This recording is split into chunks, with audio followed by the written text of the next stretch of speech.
Claire was a ghost that had forgotten how to die. The sun beat down on her, a merciless hammer against an anvil of cracked, dry earth. Her lips were cracked and bleeding, her skin was bruised, and every breath was a fire in her lungs.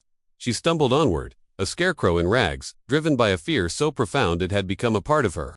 Behind her, she could still hear the echoes of Jonas Pike's voice, a man who had promised her a home, a sanctuary, but had instead built a prison around her heart. He had been her savior, and then her captor. The farm, once a symbol of hope, had become a landscape of her despair.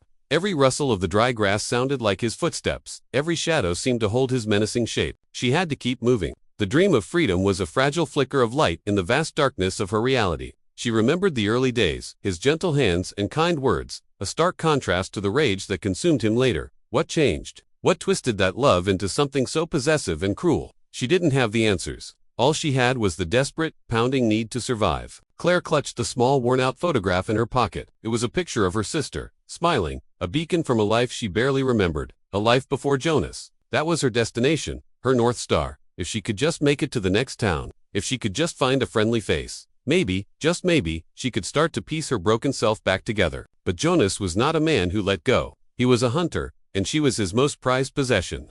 She knew he would be tracking her, his fury fueling his pursuit. The thought sent a fresh wave of terror through her, but it also ignited a spark of defiance.